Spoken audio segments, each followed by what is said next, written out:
Sinamed, Simeco, Sumeco, autour du congé. Il y a deux choses que je trouvais, c'est qu'il y a plus, pour certains, d'intérêt individuel, d'égoïsme qui l'esprit collectif. Je me dis toujours, quand vous avez des idées à faire, aujourd'hui, un tout petit peu éclairé, que la réclamation syndicale ne se base qu'autour de la prime de risque, alors qu'il y a des médecins non affectés, alors qu'il y a des médecins non mécanisés, alors qu'il y a des médecins non matriculés, ainsi de suite. Aujourd'hui, je parcouris toute la RDC, je vis avec le projet PDL 145 territoires que le président de la République a mis en place. C'est beaucoup d'hôpitaux, je peux me dire, à travers la République. C'est plus de 70% d'hôpitaux qui n'ont pas de médecin, alors que le médecin chaud. J'ai échangé avec le ministre du Travail il y a quelque temps. Par rapport, je faisais avec lui, c'était dans un cadre tout autre, je faisais avec lui certaines simulations. Je me dis, avec l'état de besoin actuel, aucun médecin ne peut rester au chômage.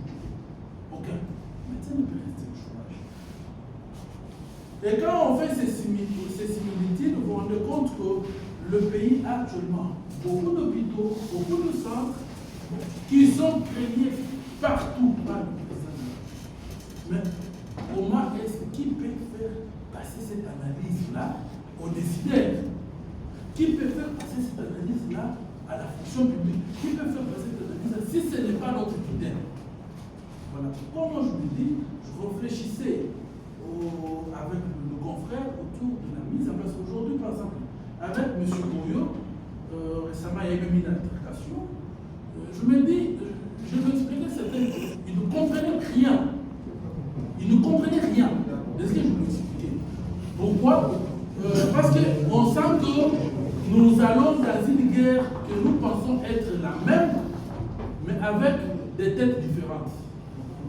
Que nous allons dans une guerre que nous pensons mener pour une cause. Aujourd'hui, par exemple, quand on regarde le médecin, nous réclamons, nous avons des bases juridiques, statut spécifique, que sais-je encore. Mais on est face aux gens que nous pensons. Nous sommes dans un duel des amis et ennemis. Donc, quand il est avec vous, il pense être votre ami. Quand tu le rentres auprès du décideur, il dit autre chose. Et ça, j'ai dit, moi, dans presque tous les ministères où il passe, sous le regard de quelqu'un puissant, de nos frères, ainsi de suite. Et dans cette optique, bon, je réfléchis, je me dis, lors de ma thèse, je vais échanger avec le président du Conseil national de l'ordre, du ça, je me dis, il est impérieux, quand vous nous avez appelés, j'étais content quand vous m'avez appelé, je me dis, c'est une occasion que parfois nous puissions nous dire certaines vérités en face, parfois qu'on puisse éclater le boa, éventrer le boa, mais comme on dit, le lait sale se lave en famille. Aujourd'hui, je félicite le CGPC, le Sinamed, pour s'être retiré de l'intersyndicale du secteur de la santé. Je félicite Sulimed de ne s'être jamais associé à cette aventure.